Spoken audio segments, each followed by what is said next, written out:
हाय बच्चों, मैं सुनील मैम अपनी क्लास में आप सबका स्वागत करती हूँ। आज मैं पढ़ाने चल रही हूँ हिंदी 5th सेम का फर्स्ट यूनिट और फर्स्ट पेपर का फर्स्ट यूनिट। जैसा आप जानते हैं कि फाइनल में जाकर यानी 5th और 6th सेम में आपका दो पेपर हो जाता है। तो हम 5th पेपर की बात कर रहे हैं जिसका फर्स्ट टॉपिक है काव्य प्रयोजन। तो आइए हम लोग देखते हैं कि काव्य प्रयोजन क्या है। जैसा आपने देखा कि काव्य प्रयोजन इसका मुख्य टॉपिक है। इसका अर्थ होता है, सीधे सीधे कह सकते हैं इसका प्रयोजन का अर्थ होता है प्रयोजन। प्रयोजन का अर्थ होता है उद्देश्य। प्रयोजन का अर्थ क्या होता है? उद्देश्य। तो इस प्रकार हम कह सकते हैं कि कोई भी रचना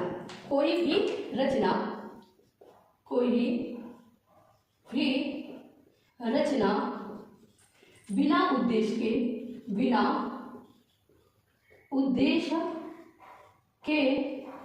नहीं की जाती।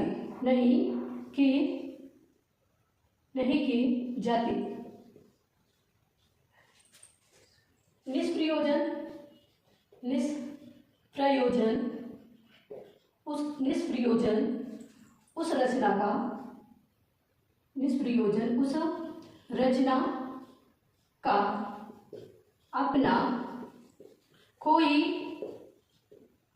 कोई अस्तित्व नहीं होता।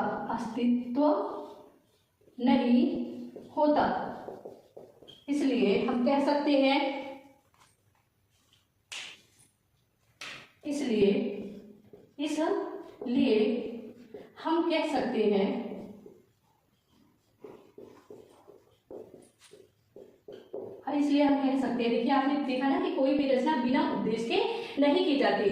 निष्प्रयोजन उस रचना का अपना कोई अस्तित्व नहीं होता। यदि रचना की गई है और कोई उद्देश्य निकल कर सामने नहीं आ रहा है तो उसका कोई प्रभाव नहीं रहता है। और इसलिए हम कह सकते हैं कि उद्देश्यपूर्ण की गई रचना ही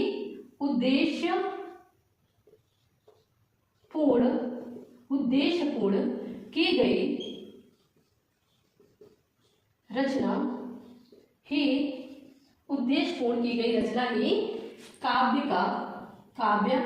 का प्रयोजन कहलाता है। काव्य प्रयोजन कहलाता है। आपने देखा कि कोई भी रचना बिना उद्देश्य के नहीं की जाती है। निष्प्रयोजन उस रचना का अपना कोई अस्तित्व नहीं होता। इसलिए हम कह सकते हैं कि उद्देश्यपूर्ण की गई रचना ही काव्य प्रयोजन कहलाता है या कहलाती है। क्या कहलाती है? कहलाता काव्य प्रयोजन। और सर्वप्रथम इसकी चर्चा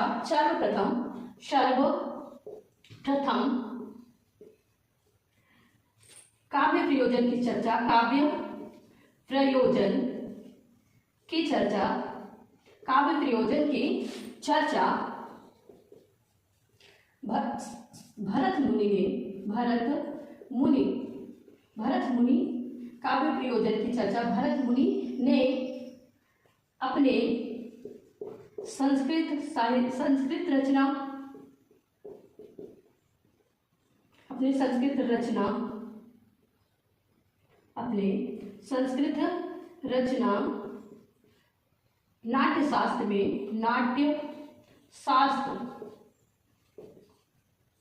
नाट्य शास्त्र आपने देखा कि सर्वप्रथम इसकी चर्चा आपने देखा ना कि सर्वप्रथम इसकी चर्चा किसने की? भरत मुनि ने की। और किसमें? संस्कृत रचना। किसमें? नाट्य शास्त्र। ये भी जानते रहे, नाट्य शास्त्र एक संस्कृत रचना नाट्य शास्त्र में की। किसमें की? नाट्य शास्त्र में की। ठीक है। और इन्होंने बताया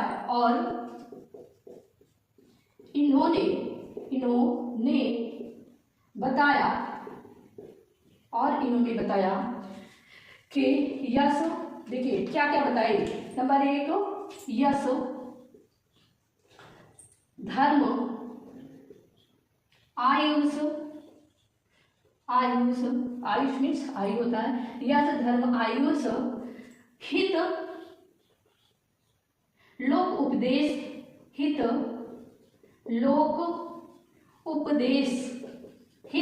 उपदेश। अब यहाँ देखिए बुद्धि वृद्धि यानी बुद्धि की वृद्धि यानी बुद्धि को बढ़ने के बुद्धि वृद्धि। देखिए यश धर्म आयुष हित लोक उपदेश और बुद्धि क्या लिखा? बुद्धि वृद्धि। और आगे जो है दक्षता, चरमोत्कर्ष,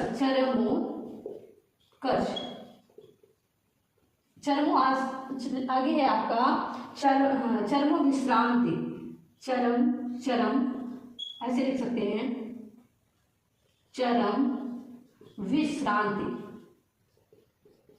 को बताया इन्होंने। क्या बताया? इन्होंने बताया, किसने? भरत मुनि ने। आपने देखा प्रयोजन के लिए सर्वप्रथम काव्य प्रयोजन, सर्वप्रथम क्या? काव्य प्रयोजन की चर्चा भरत मुनि ने अपने संस्कृत रचना नाट्य शास्त्र में की है। इन्होंने बताया यश धर्म आयुष हित, ये क्या है? हित, लोक उपदेश, बुद्धि वृद्धि, दक्षता, चरम विश्रांति आदि को क्या बताया? काव्य प्रयोजन का कारण बताया। काव्य आदि को ऐसे भी कह सकते हैं कि आदि को काव्य का प्रयोजन बताया। कहने का मतलब कि काव्य लिखने के लिए क्या क्या होना चाहिए? उद्देश्य, यश के उद्देश्य, धर्म के रक्षा के लिए, आयुष यानी आयु वृद्धि के लिए, हित के लिए, लोगों के हित के लिए, लोक उपदेश के लिए, लोगों को सूचित करने के लिए, उन्हें सही रास्ते पे लाने के लिए, बुद्धि का विकास करने के लिए, दक्षता, उनके अंदर सामर्थ्य कौशल बढ़ाने के लिए, चरम विश्रांति, एकदम चरम सीमा पे जाने के लिए, वीर से सभी गुणों में दक्ष होने के लिए आदि के लिए इन्होंने बताया कि ये प्रयोजन होना चाहिए। किसके लिए? काव्य के लिए। तो ये है काव्य प्रयोजन भरत मुनि के अनुसार। आइए आगे बढ़ते हैं हम लोग। दूसरा आपका है आचार्य भामा के अनुसार। आचार्य भामा ने क्या बताया काव्य प्रयोजन के विषय में? तो आइए हम लोग देखते हैं आचार्य भामा के अनुसार। आचार्य भामा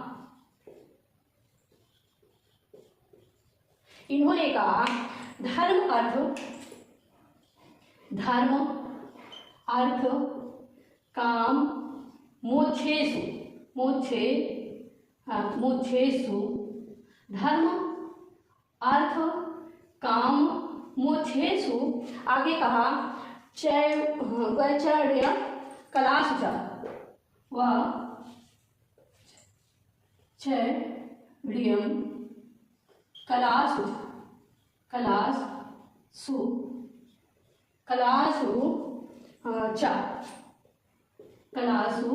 च धर्म। आचार्य भामा ने कहा धर्म अर्थ काम मोक्षेषु वैचर्यं कलासु च। आगे कहा इन्होंने करोति कीर्ति प्रीतिम च, करोति, यहाँ तक कहा पहली लाइनें हैं। फिर कहा इन्होंने दूसरे करोति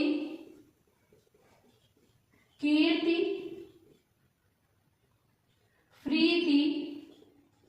प्रीतिम, करोति कीर्ति प्रीतिम च साधु काम। इन्होंने कहा, देखिए समझ लीजिए, इन्होंने कहा धर्म अर्थ काम और मोक्ष, इन चारों पुरुषार्थों के प्राप्ति के लिए और सभी कलाओं में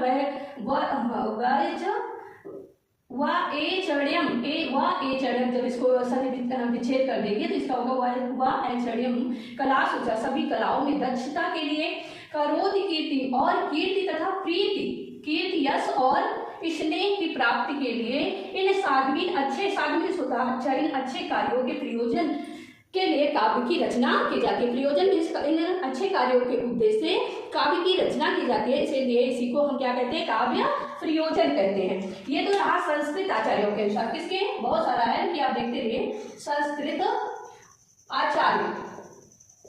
अब आइए एक दो देख लेते हैं हम हिंदी आचार्यों के अनुसार या हिंदी कवियों के अनुसार इन्होंने क्या कहा। अर्थ जरूर लिखिएगा। इसका अर्थ है धर्म अर्थ, इनके अनुसार हम लिख दे रहे हैं धर्म अर्थ काम, धर्म अर्थ काम मोक्ष, इन चारों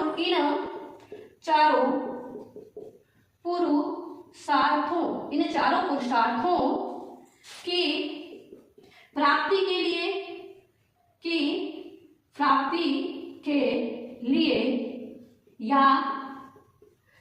लिए तथा, या नहीं होना चाहिए, अलग हो जाएगा, तथा जोड़ने वाला, तथा सभी कलाओं में निपुण बनाने के लिए, निपुण बनाने के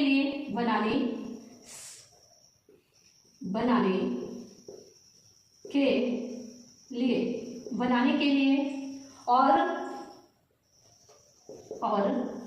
कीर्ति, कीर्ति मीन्स यश, यश एवं स्नेह, स्नेह की प्राप्ति के लिए, स्नेह और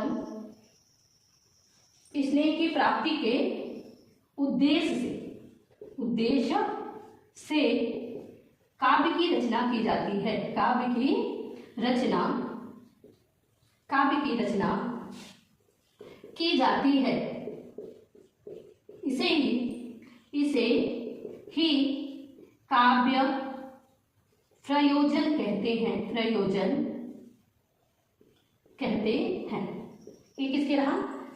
आचार्य भामह ने कहा कि धर्म अर्थ काम मोक्षेषु चा ऐश्वर्यं कलासु चा करोत कीर्ति प्रीतिम चा साधु कामम। इन कामों के उद्देश्य क्या करना चाहिए? काव्य की रचना करना चाहिए, और वही उद्देश्य क्या कहलाता है? प्रयोजन कहलाता है। आइए देखते हैं हिंदी आचार्यों के अनुसार।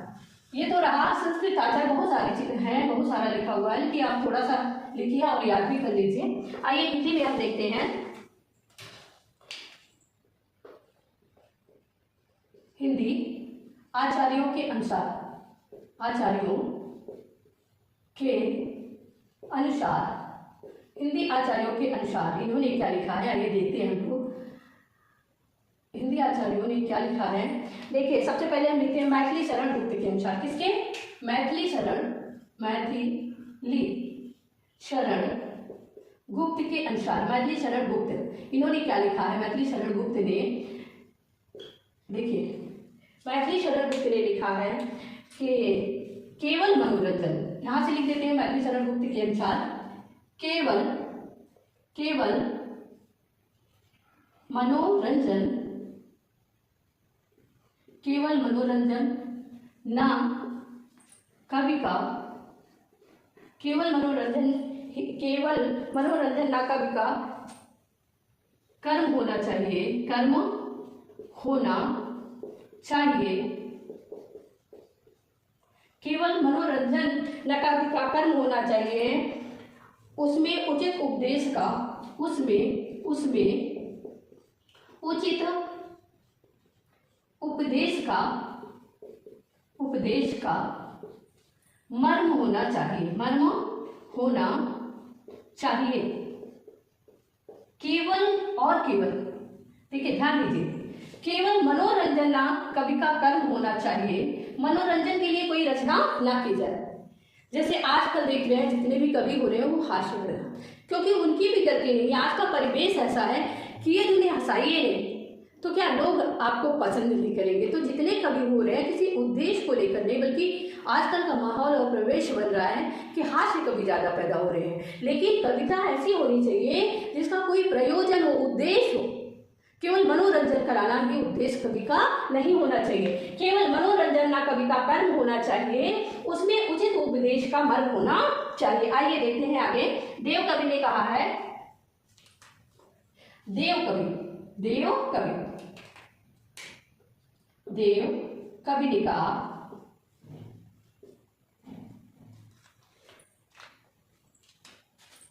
इन्होंने कहा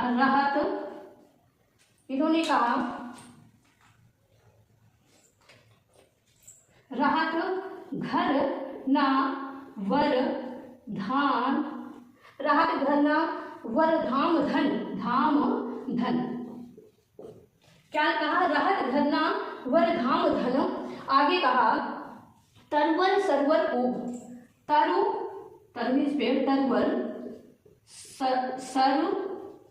तालाब, सरवर और कूप मीन्स कुआं, कूप।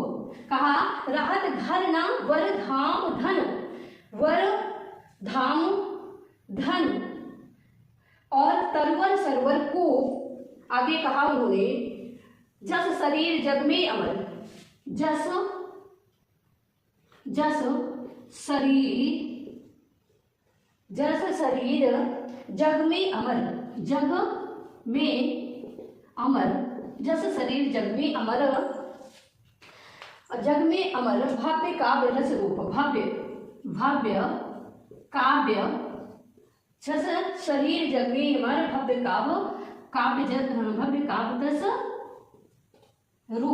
काव्य तस रूप, यानी घर राहत घर ना वर धाम धन, धाम नौ धन नौ, तरवर सरवर को, जैसे क्या होता है तरवर एक दूसरे के लिए परोपकार के लिए, तरवर वृक्ष क्या करता है फल होता है लेकिन वो दूसरों के लिए, सरोवर सरोवर में तालाब में जल भरा रहता है वो स्वयं नहीं पीता, दूसरों के परोपकार के लिए, और कूप जस शरीर जग में, जिस प्रकार शरीर क्या होता है जग में अमर हो जाती है दूसरों का कार्य करते करते दूसरों के लिए, भव्य काव्य तस रूप, ऐसे ही काव्य का रूप होना चाहिए, परोपकार के लिए, किसी प्रयोजन के लिए, किसी उद्देश्य के लिए काव्य लिखा जाना चाहिए। तो प्रयोजन मिस होता है, काव्य प्रयोजन का अर्थ होता है काव्य का उद्देश्य, यानी काव्य जो है आपकी रचना करने जो चल रहे हैं वो किस उद्देश्य पर कर रहे हैं। तो आज इतना ही बताएंगे, अगले वीडियो में हम काव्य लक्षण को लेकर आपके सामने उपस्थित होंगे। धन्यवाद।